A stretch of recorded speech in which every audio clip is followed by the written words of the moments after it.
Les enfants de la République, Frédéric Aziza. Frédéric Aziza. Radio J. Bonjour et bienvenue dans Les Enfants de la République, dont vous êtes l'invité, Philippe Lelouch. Bonjour. Bonjour. Tout le monde connaît l'acteur, le réalisateur, le scénariste, l'animateur de télévision, le chanteur, l'humoriste et aussi l'auteur de théâtre que vous êtes. Une vingtaine de films à votre actif en tant que comédien, 4 comme réalisateur, une quinzaine de rôles de comédien au théâtre. Et vous vous produisez actuellement dans Stand Alone au théâtre de la Madeleine. Alors vous faites donc du cinéma, de la musique, du théâtre et aussi des réalisations de films. D'où vient cette boulimie, Philippe Lelouch ? Bon, je sais, de raconter des histoires probablement, parce que tout ça fait partie du même... c'est le même postulat de départ, c'est d'avoir envie de raconter des histoires aux gens. Et pour ce qui me concerne, c'est souvent le rire. Voilà, ça passe par le rire. Ça passe par le rire. Ouais. C'est ce que vous avez appris votre père quelque part. Oui, je pense. Bah, c'est très... Oui, mon père était très, très drôle. Mais en même temps, ça le rassurait pas que ses deux fils aient envie de faire les acteurs, mais en tout cas, oui, il avait un gros sens de l'humour. C'est ce que vous racontez dans votre pièce, on en reparlera. Qu'est-ce que vous aimez le plus, le cinéma ou le théâtre ? Je pense que j'aime tout, mais que si tant est qu'il faille faire une préférence, le théâtre, parce qu'il y a un rapport direct, c'est notre vrai métier. C'est sans filet, quoi. Et vous avez le public en face de vous ? Ouais, c'est ça. Et il réagit immédiatement, donc faut pas on joue sans filet, voilà. J'aime bien le risque, globalement. Et qu'est-ce qu'il y a de commun entre tous ces métiers ? Raconter une histoire. Raconter une histoire. Et alors, quelque part aussi, il y a la différence des États-Unis. En France, et c'est un peu nouveau, on a des artistes qui font tout comme vous. Ouais. Bah, je crois, mais je crois que c'est l'envie. En fait, la seule, le seul intérêt, le talent, c'est l'envie, disait Brel, et je crois qu'il a raison. Quand on a envie, tout ça participe au même plaisir, à la même forme c'est le même métier. Donc,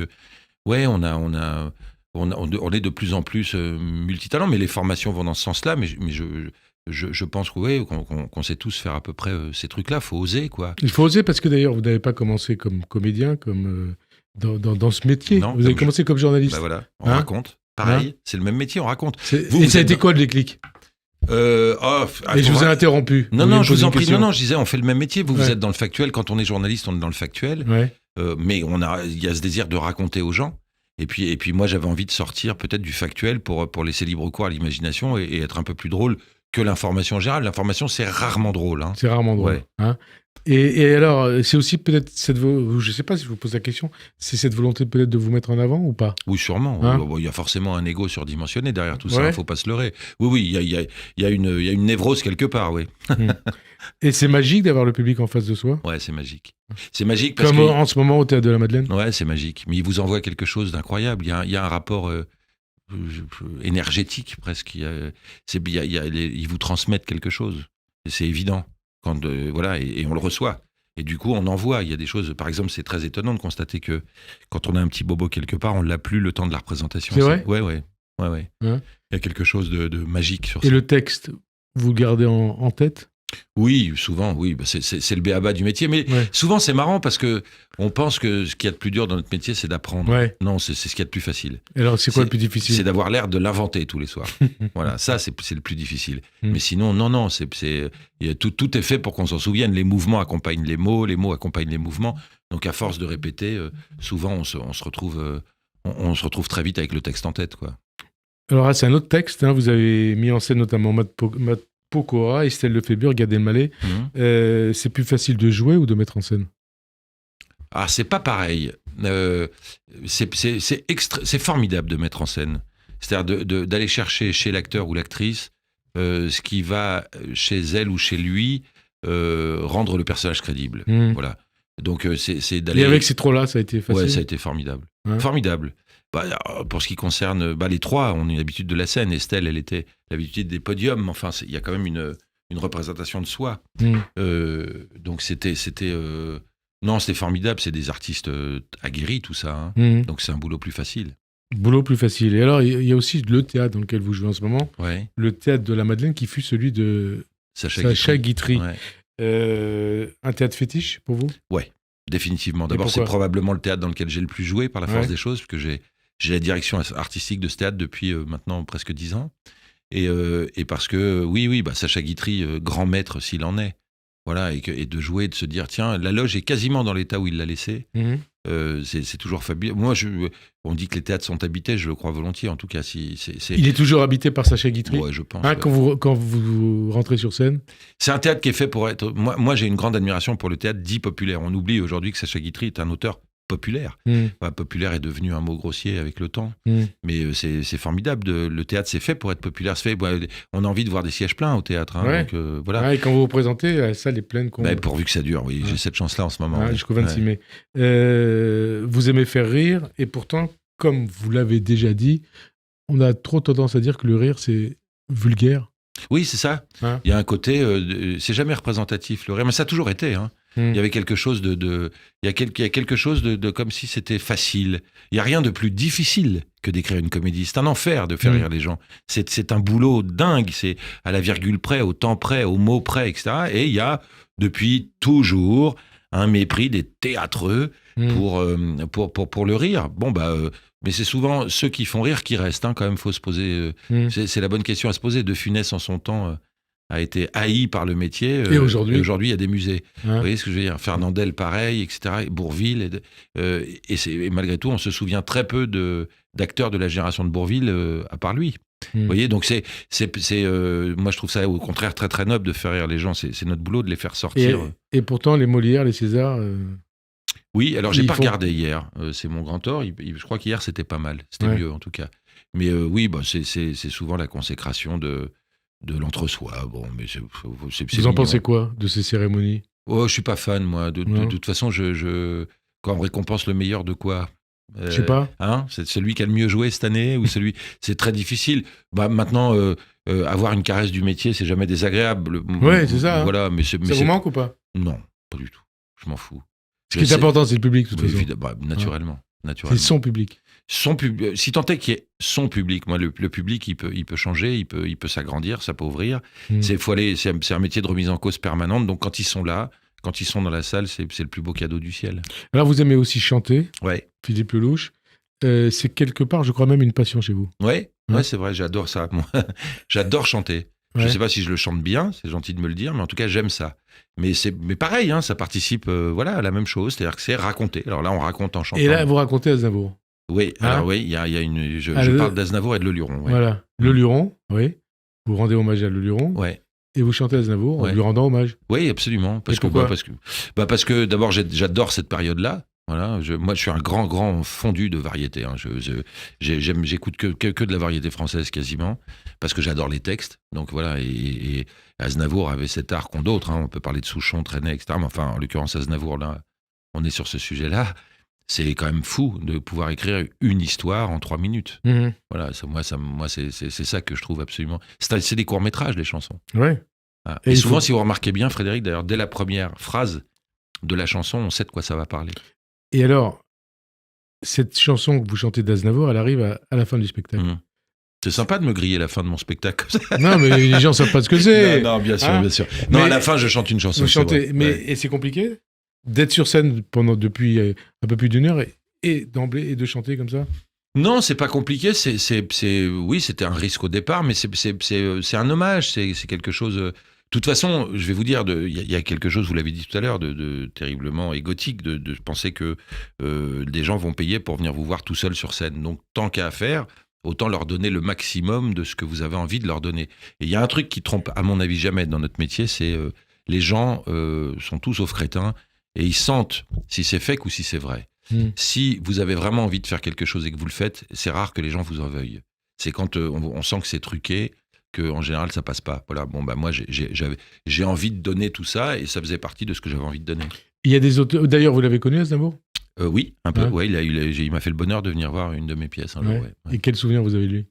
Un type merveilleux, mais j'étais très impressionné. C'était... voilà, c'est un immense auteur, quoi. Et en plus, avec une espèce d'humilité, comme ça, comme souvent on les grands. Une gentillesse. Absolue. Absolue. Je me souviens d'une rencontre avec lui, une émission avec lui. Gentillesse. Ouais, absolument gracieux, évidemment. Un personnage humble. Il y a des auteurs, des pièces, des personnages que vous avez aimés plus que d'autres ou pas ? À jouer, vous voulez dire ? À jouer ou dans la vie ? Ah non, mais si on parle de gens que j'aurais... oui, Jean-Paul Belmondo, définitivement. Dans la vie, ça a été Un ami et un maître à penser, oui, Jean-Paul. Et à jouer? Et à jouer, il y a plein de rôles que j'ai aimé jouer. Je pense que j'ai pris un plaisir fou à jouer l'invitation avec Gad, parce que c'était le personnage c'est extraordinaire de jouer un simplet. Voilà, il y a quelque chose d'extrêmement jouissif. Hein. Ouais, avec Gad, on s'est bien marré. Ouais. Alors, il y a aussi le Philippe Lelouch, humoriste, ouais. Qui raconte des histoires. Puis il y a des imitations que vous faites, Patrick Bruel par exemple. Oui, ça m'est arrivé. Ça m'est arrivé de faire Patrick Bruel. Non, mais comme ça, Bruel. Non, c'est très difficile. Non, mais il parle comment, Bruel, vous savez? Non, c'est pas parler, c'est quand il chante. Il y a quelque chose dans sa voix qui se pète. Le soleil veut pas de moi, tu rêves depuis longtemps. Voilà, il y a quelque chose comme ça qui casse sa voix au départ. Ouais. C'est non seulement un copain et un immense artiste. Ouais. Il y en a d'autres comme ça? Non, il y a des trucs qu'on fait comme ça. Pour rire entre nous, mais voilà, c'est pareil, quand on prend vite. Moi, j'ai une particularité, je repère assez vite les tics des gens. C'est-à-dire que si quelqu'un a un tic en face de moi, je vais le déceler assez vite. En face de vous, il y a un tic ou pas? En face de... Ouais, il y a un petit tic. Il y a un petit tic verbal, hein, comme ça. Comme si on n'osait pas finir la question. Comme ça. Il y a un truc, voilà. Vous avez d'autres imitations à nous proposer? Non, pas comme ça. Non, pas spontanément comme ça. Vous êtes aussi, vous savez aussi raconter des histoires drôles. Ouais, ça, des blagues. Je le fais sur Instagram beaucoup. Mais c'est parce que c'est faire partager, c'est partager le plaisir de rire. Et je pense qu'en ce moment on a absolument besoin de rire. Donc faut pas rater une occasion. On va en parler des histoires. Allez-y. Une ou deux histoires comme ça pour nos auditeurs. Mais vous savez que c'est le pire que vous puissiez faire à quelqu'un, c'est de dire allez vas-y, sois drôle maintenant, imite, etc. Ouais. Non, je vous promets que je vais en faire une, laissez-moi réfléchir et je vais la trouver. Là, c'est pas une histoire. Parmi vos amis, Philippe Lelouch, il y a, vous savez qui? Il y en a. Éric Dupond-Moretti. Ouais. Un grand ami à vous. Un très grand ami à moi, ouais. Vous êtes allé le voir plaider aux assises et vous l'avez mis en scène au théâtre. Absolument. Quel souvenir vous avez de ça? D'un génie. Un génie de la plaidoirie d'abord. J'étais fasciné par son talent. L'intelligence de son propos, la maîtrise de la langue française. Et quand je l'ai vu plaider, je lui ai dit, il faut absolument que tu viennes au théâtre. Et il a fini par le faire. Et c'était extraordinaire. J'étais d'ailleurs très inquiet de me dire, qu'est-ce que je vais apprendre? Qu'est-ce que je peux apporter à Éric Dupond-Moretti, qui est un improvisateur et un orateur hors pair. C'était la technique théâtrale, c'est-à-dire de l'apprendre à bouger sur scène, de le mettre en scène. Mais j'ai plus appris, moi, en le mettant en scène que lui, je pense. J'étais fasciné par son propos. Et c'est avant qu'il soit ministre, hein? Bien sûr, bien avant. Et qu'est-ce qu'il y a de commun, peut-être, entre un avocat, Dupond-Moretti, un artiste, vous, un homme politique, puisque Dupond-Moretti, il est devenu ministre. Il a joué ses 3 rôles. Probablement la séduction. Probablement sortir à un moment. Un grand pénaliste est un mec qui sort du droit. Il sort du droit quand il plaide. Il vous raconte l'histoire de celui qui défend. C'est que comme ça qu'il peut gagner. En disant, voilà, ça c'est factuel. Maintenant, je vais vous raconter l'histoire de ce mec et peut-être ça va vous aider à comprendre pourquoi il a fait ça. C'est a priori ça le boulot d'un grand pénaliste. Et sur scène, c'est raconter une histoire. Et un politique, c'est vous raconter ça en histoire pour que vous adhériez à la façon dont il pense mener un pays ou un parti. Éventuellement à ses idées. Et pourquoi cette amitié avec lui, alors, avec Dupond-Moretti, avec Éric Dupond-Moretti? Ça, c'est difficile, vous savez, c'est Montaigne et la Boétie, parce que c'était lui, parce que c'était moi. Je pense que, voilà, on a accroché immédiatement, et puis je suis fasciné par son intelligence. Voilà, c'est quelqu'un d'absolument brillant et qui m'a fait bouger plein de fois sur des questions de conversation où j'ai changé d'avis. Et moi, j'adore avoir des copains plus intelligents que moi, ce qui, en soi, n'est pas très compliqué. Hein. Mais lui en fait partie et j'adore échanger avec lui sur tous les sujets. On peut parler d'à peu près tout. Et d'ailleurs, ça vous a surpris qu'il devienne ministre, qu'il choisisse de devenir ministre? Non, il n'a pas choisi de devenir ministre. Mais si, puisqu'il a accepté. Ah bah oui, mais c'est refusable. Ouais. Moi, je mets au défi n'importe qui. Sur le principe, je vais vous dire bêtement, et évidemment, ça n'arrivera jamais, je ne serai jamais ministre de la Culture. Si on venait me le proposer, je pense que je tournerais la langue cette fois dans ma bouche. C'est un servir son pays. Vous pourriez réussir mieux que Rachida Dati? Non, ça, j'en suis pas sûr du tout. Ah ouais. Moi, j'ai rien contre Rachida Dati. Moi, j'ai rien contre les gens a priori. Voilà. Moi, je déteste qu'on fasse le procès de quelqu'un avant qu'il ait commencé à faire. Ah, vous faites quelques procès dans le cadre de votre spectacle? Ah, mais il commence pas à faire. Ouais. Si on parle d'Anne Hidalgo, elle est presque sur le point de la finir, le boulot. Ouais. C'est-à-dire de massacrer Paris. Ça, c'est autre chose. Ouais. Mais c'est un constat. C'est votre cible, Anne Hidalgo? C'est pas c'est nous qui sommes la sienne. Ouais. C'est-à-dire qu'il y a un moment, elle a rendu, à mon sens, cette ville totalement irrespirable. Voilà, c'est un constat. Moi, il y a un truc qui m'amuse. Hein. On est à 1 mois des JO. Tous les jours, j'ai cette pensée naïve, ils vont annuler. Ils vont se rendre compte qu'on n'est pas prêt. Je suis pas sûr. Mais non, bien sûr que c'est sûr que non, même. Je pense qu'on est prêt. Ah bon ?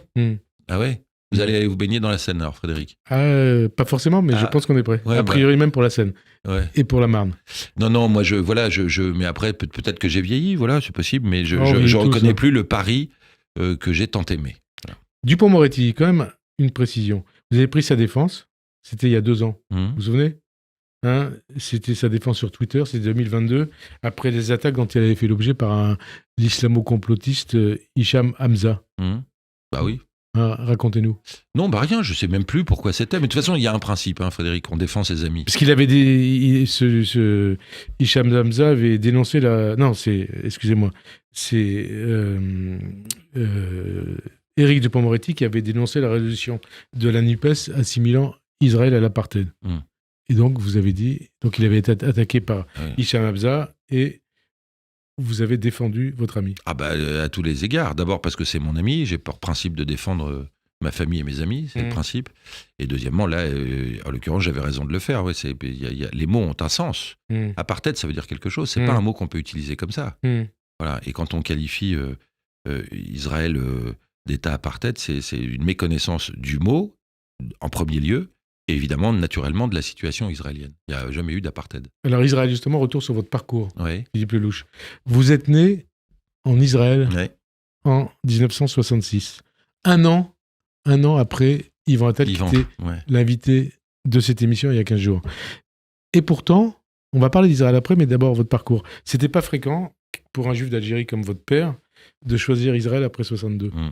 Ni comme votre mère, bretonne. Bretonne d'origine, absolument. Vous dites d'ailleurs, je suis un... Couscous galette. Couscous galette. Couscous Algérie, galette bretonne. Galette bretonne. Votre père, vous lui rendez hommage dans cette pièce. Qu'est-ce qu'il vous a transmis ? Et votre mère aussi. Tout évidemment, comme chaque humain de cette planète, mais une colonne vertébrale, je crois. Voilà, mon père faisait partie de ces hommes qui avaient une colonne vertébrale. Alors, c'était, c'est soit un mensch. Un mensch, vous dites ? Ouais, il avait ce truc-là, définitivement. C'était quelqu'un de... Parce qu'un mensch, c'est un mot yiddish. Oui, c'est un mot yiddish, mais j'ai pas trouvé mieux pour définir... C'est rentré dans le langage commun. Oui, absolument. Il avait ce truc-là, c'était apprendre à tenir parole, à être fidèle à ses idées, à ses choix. Et c'était... c'était un homme. Voilà, donc c'est bien d'être élevé par un homme. Et on sent qu'il vous manque aujourd'hui, 15 ans après son décès. Oui, il n'y a pas une journée où j'y pense pas. Il y a pas... Et Dieu merci, j'ai encore ma mère, qui est une femme absolument... C'est un ange, qui nous entourait d'optimisme et de positivisme. Et mon père, qui incarnait quelque chose de plus... probablement de plus dur, de plus autoritaire, mais ce mélange des deux a fait ce que, très modestement, nous sommes.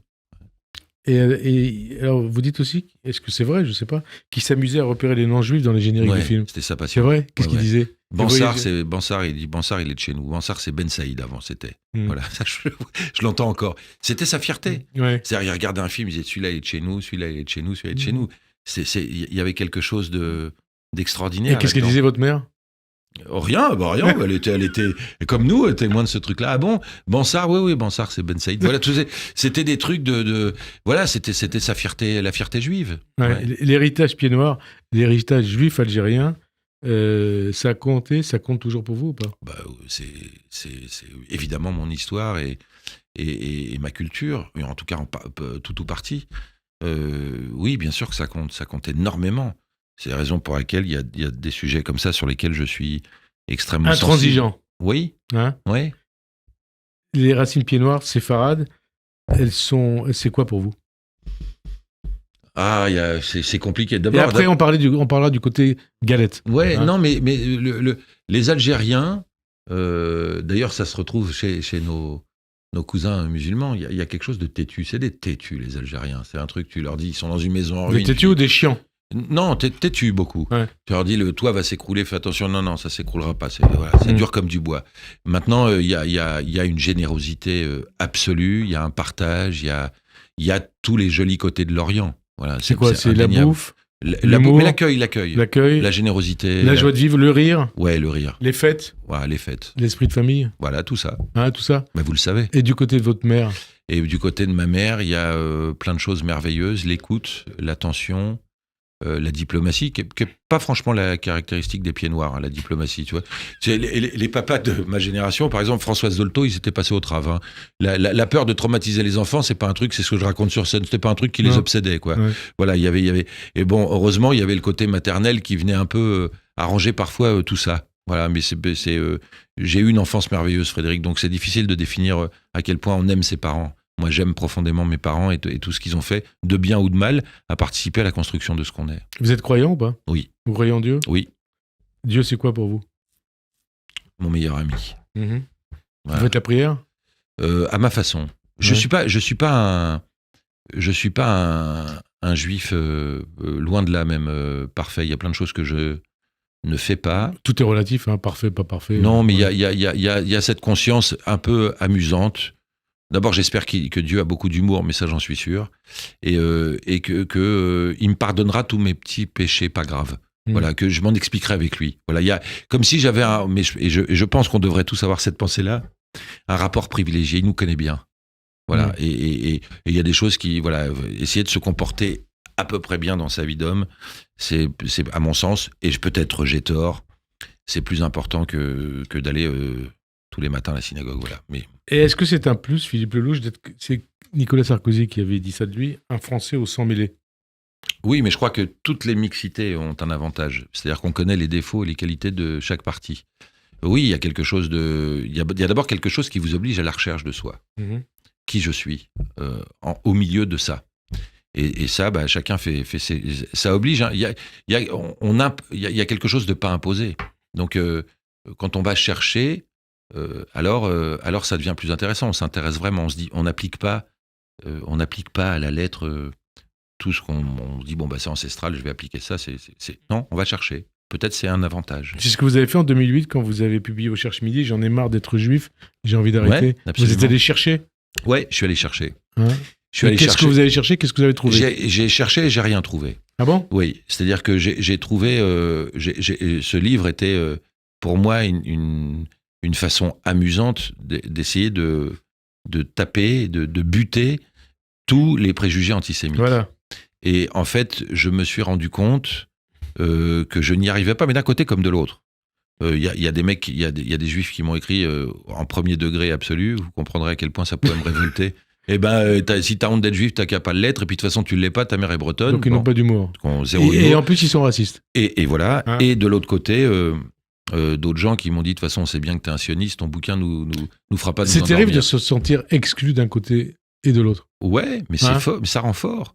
En fait, c'est-à-dire, ce qui est le plus difficile, c'est de se sortir du regard de l'autre. Ouais, de se dire à un moment, ce qu'il pense, je m'en fous, en réalité. Vous savez, il y a une façon très simple de régler tout un tas de problèmes sociaux. Quand on se dit, qu'est-ce qu'il pense de moi, ce mec-là? Posez-vous d'abord la question de ce que vous pensez de lui, et vous aurez à peu près la réponse. Et ce que vous pensez de vous l'avez écrit quelque part dans ce livre. Je suis juif, j'en ai ras-le-bol d'être juif, j'ai envie d'arrêter, c'est trop de pression. Oui, mais ça, c'était pour rire. C'était pour rire. Bien sûr. Mais c'est quand même, si vous l'avez écrit, Non, c'est que... Non, pas du tout. Mais C'était que c'est de dur l'humour. d'être juif, peut-être, ça pèse. Peut-être Ouais. encore plus aujourd'hui qu'hier. Ouais, moi, oui, alors malheureusement, c'est presque un peu plus facile parce qu'il faut lutter contre ça. Ça pousse chacun dans ses retranchements. Et c'est justement le retranchement qu'il faut éviter. Voilà, il faut surtout pas faut être absolument fier et revendiquer ce qu'on aime, mais il faut pas être dans ces retranchements stupides. Les clichés dont vous parlez dans ce livre. Un cliché, autodérision constante sur les principaux clichés sur les juifs, autour des juifs et de la réussite. Les juifs et la famille, les juifs et l'argent, la paranoïa, les juifs et le communautarisme, et puis les juifs et les antisémites.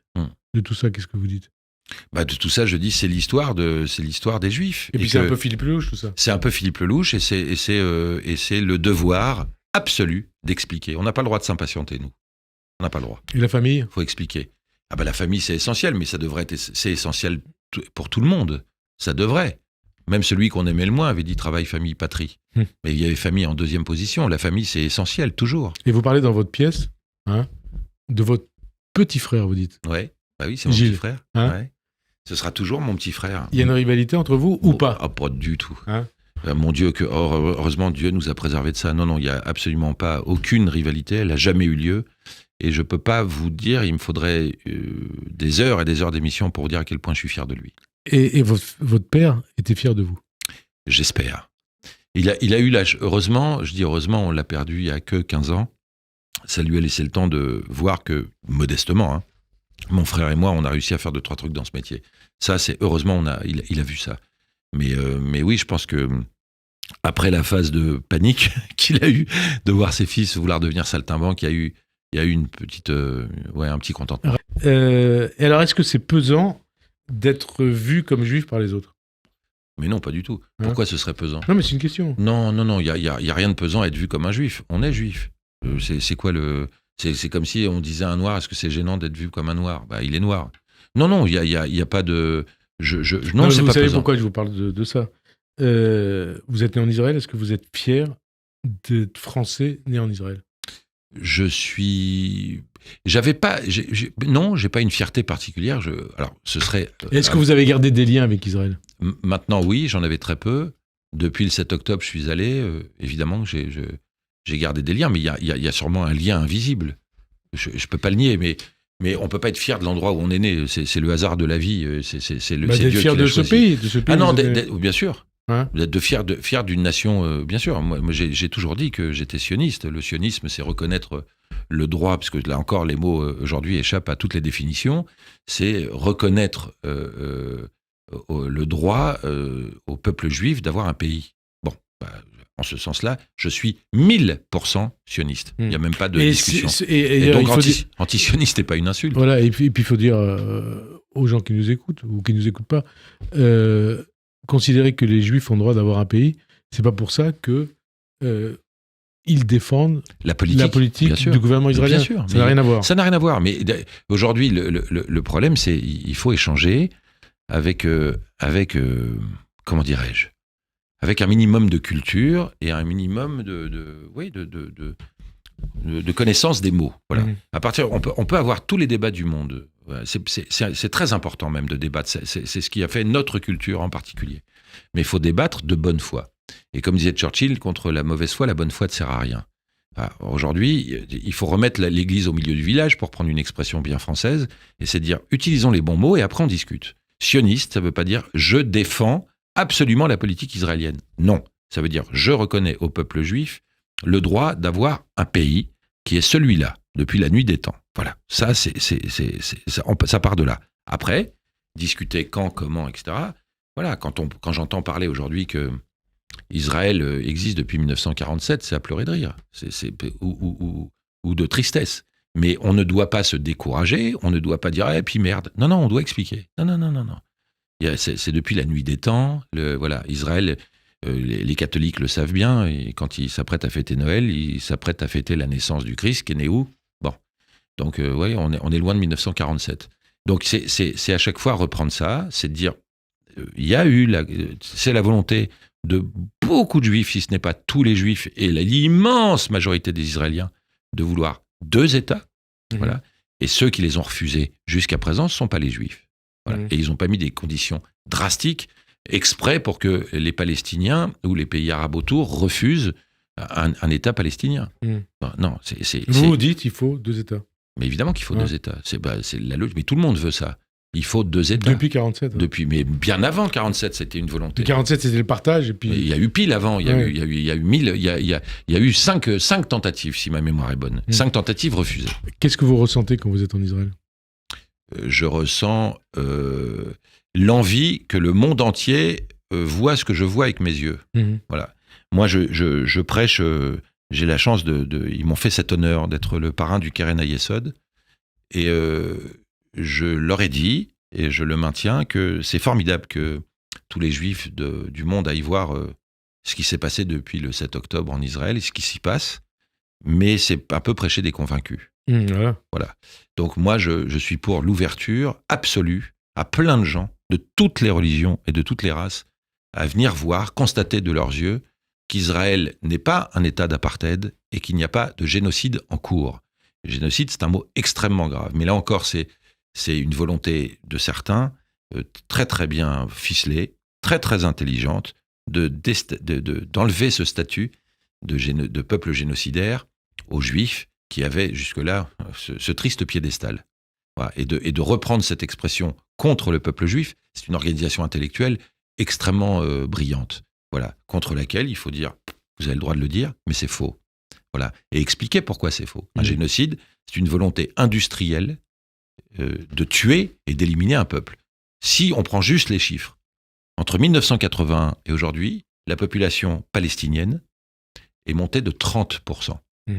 On est nul en génocide. On est nul. Ça veut dire qu'on est vraiment zéro, fini. C'est pas un génocide. Évidemment, on peut déplorer absolument la perte d'enfants innocents. Et avoir de la compassion pour toutes les victimes. Mais enfin, quel est l'être humain qui n'en a pas ? Ouais. Voilà, c'est fou de pouvoir penser que quand on est israélien, on va l'extermination. Mais non, bien sûr que non. Personne ne veut l'extermination de personne. Et le mal qu'un enfant qui souffre fait, il est de partout. On peut discuter de la politique, même de colonisation, et je suis le premier à le dire, israélienne, et ne pas être d'accord, mais refuser le terme de génocide et refuser le terme d'apartheid. Voilà, ça, c'est très important. C'est des termes très importants.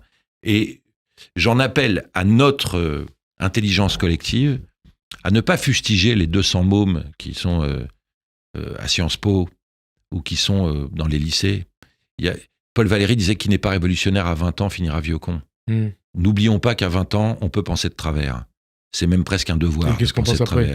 C'est ce qu'on pense après. Et pour pouvoir bien penser après, c'est d'expliquer.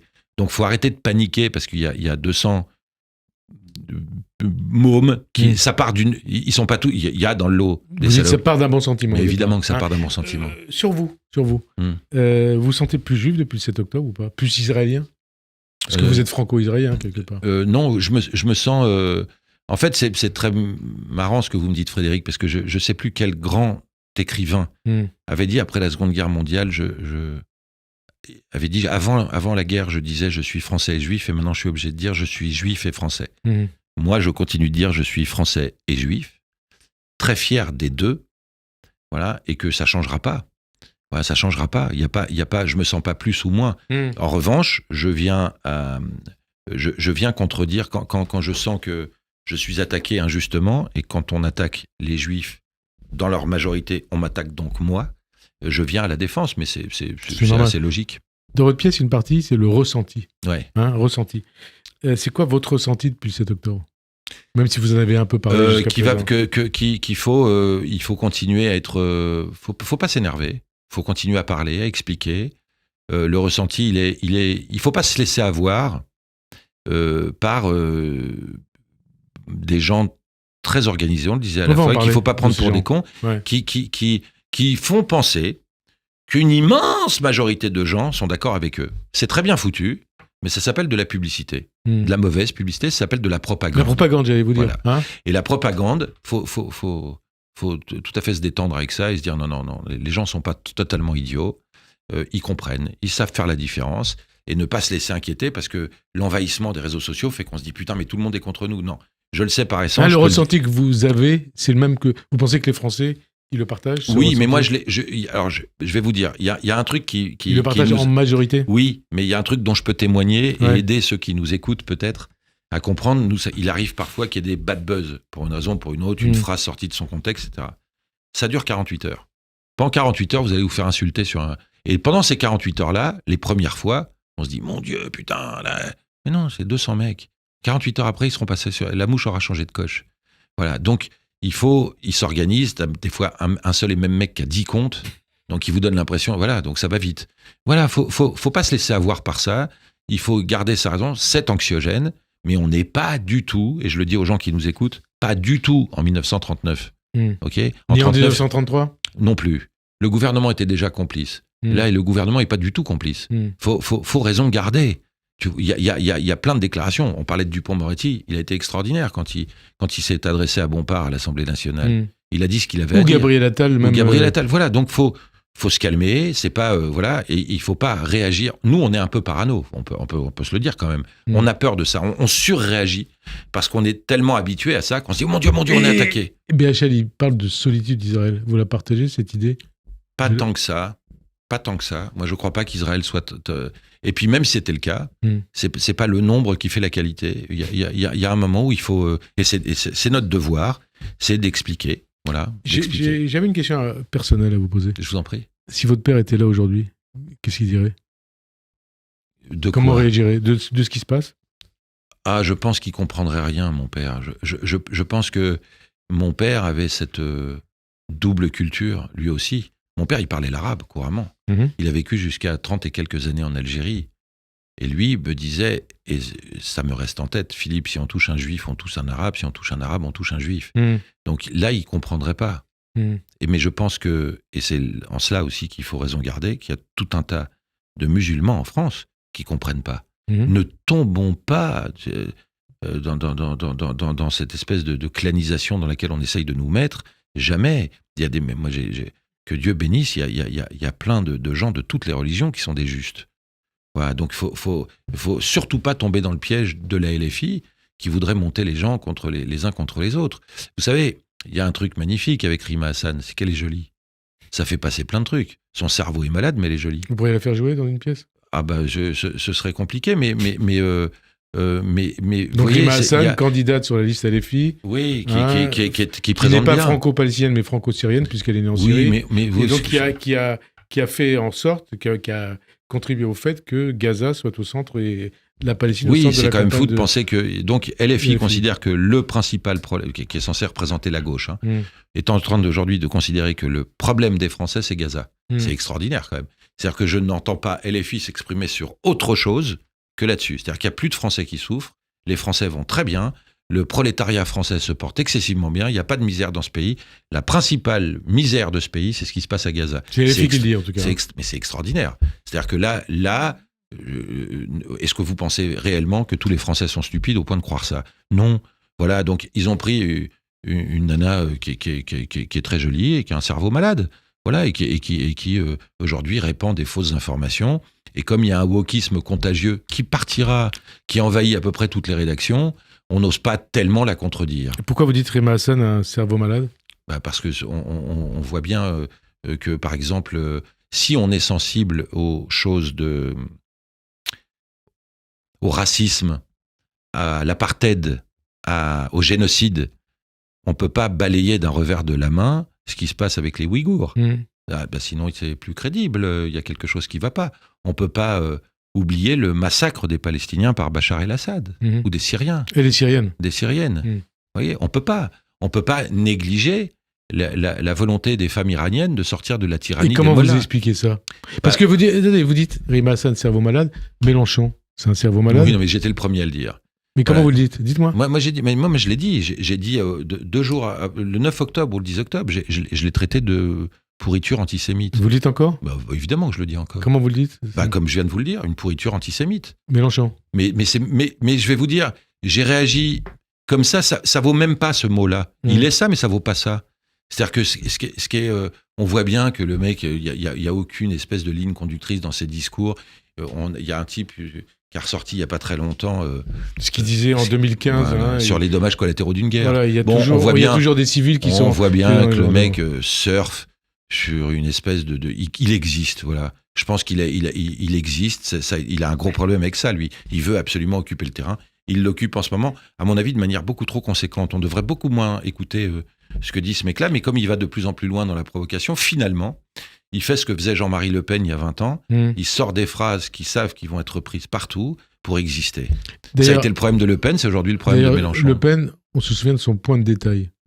Oui. Chez Mélenchon, il y a beaucoup de points de détail. Il n'y a que ça. Il n'y a que ça. Oui, il arrive presque, je dis bien presque, à rendre Le Pen sympathique. Le Pen, père et fille. Oui, enfin, c'est complètement dingue. Je ne parle pas de la fille, je parle du père. C'est-à-dire qu'il va beaucoup plus loin que Le Pen encore. Donc c'est pour ça que vous dites que c'est une pourriture antisémite? Évidemment que c'est une pourriture antisémite, mais je dis depuis le départ. Ouais. Mais je ne sais même pas s'il est dans le fond. Et vous n'avez pas peur d'un procès? J'adorerais parce que j'arriverai à le prouver. Ouais. Moi, je veux bien qu'on m'attaque sur ce sujet-là. Ça veut dire qu'on va au tribunal et je vais donc réussir à prouver qu'il est antisémite. Et je suis à peu près sûr. Mais pour vous, il est antisémite? Mais je ne sais même pas s'il est antisémite. En fait, il est antisémite en ce moment, parce qu'il a compris que c'était un truc sur lequel il pouvait surfer. C'est un type qui n'a aucune colonne vertébrale. Et LFI, c'est le nouveau parti antisémite? C'est Ouais, il faut que je tourne ma langue cette fois dans ma bouche parce que il y a à peu près toutes les insultes qui m'arrivent. Allez-y, ça m'intéresse. Bah non, mais c'est drôle de prendre les ratés de la télé comme Émeric Caron, qui tout d'un coup a une vocation politique. C'est drôle de prendre un mannequin syrien qui est Rima Hassan. C'est drôle de prendre un type avec ses dents de poney là qui change d'avis comme de chemise, qui est Mélenchon. Bon, c'est quand même. Le Boyard. Hein, non, mais bon. Bon, mais il est hors concours, lui. C'est même pas. On précise les choses, hein, qui a avoué avoir été dealer avant des députés. Oui, bah voilà. Bon, voilà. Hein. C'est-à-dire que là, il y a un ramassis de mecs qui pensent aujourd'hui être de grands intellectuels. C'est ça qui est extraordinaire. Qui s'inventent comme ça des compétences en géopolitique et en sciences humaines.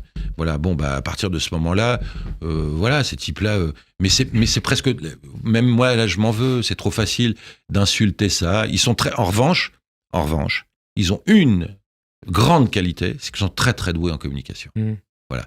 Ils arrivent à faire en sorte qu'on s'occupe de toutes les crétineries qui sortent en ce moment. Il faudrait juste arrêter de leur prêter un tout petit peu attention. La vie, elle peut continuer comme avant le 7 octobre. Mais évidemment, elle va continuer comme avant le 7 octobre. Moi, j'ai une confiance aveugle en l'humanité et en l'intelligence humaine.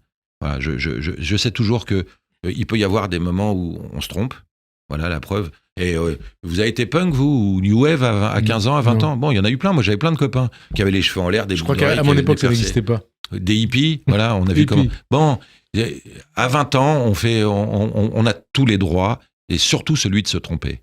Voilà, le problème de LFI, qui effectivement arrive à mentaliser des mômes de 20 ans. Les mômes de 20 ans ont le temps de changer. Pour LFI, malheureusement, c'est un drame. Voilà, Émeric Caron, il était vachement plus efficace quand il s'occupait des moustiques. Ça veut dire qu'il crée des dommages irréversibles dans la société française? Non, je crois pas. Je crois qu'ils se créent. Ils ont leur quart d'heure de célébrité qui durera pas. Et d'ailleurs, vous avez rencontré l'antisémitisme depuis que vous faites ce métier? Rarement directement. Rarement de manière directe, on peut le sentir, mais rarement de manière directe. Non, je peux pas dire ça. Je crois pas, et je suis convaincu, que la France n'est pas un pays antisémite. Voilà. Et vous êtes un Français heureux? Oui. Un citoyen heureux? Oui, je suis un citoyen heureux. Je suis un citoyen heureux, et je pense qu'on va tous l'être. Il y a des moments comme ça dans l'histoire, il faut se tenir comme des hommes, quoi. Il faut expliquer, il faut se dire, non, là, je suis pas d'accord. Il faut choisir son côté de l'histoire, mais là, le côté de l'histoire, il est assez simple. Ils sont très peu, Frédéric. Qui? LFI et leurs copains nazillons, ils sont très peu. Voilà, ils font beaucoup de bruit, comme souvent. C'est des petits roquets, vous savez, c'est ceux qui aboient le plus fort. Mais bon, faut se calmer avec ça, c'est rien. Et il faut garder son humour comme vous. Évidemment, hein? Évidemment. Merci en tout cas. Avant de conclure, Philippe Lelouch, je rappelle que vous êtes à l'affiche du Théâtre de la Madeleine dans la pièce Stand Alone. Merci d'avoir répondu à notre invitation. Bonne fin de journée sur Radio J et à dimanche prochain. Merci.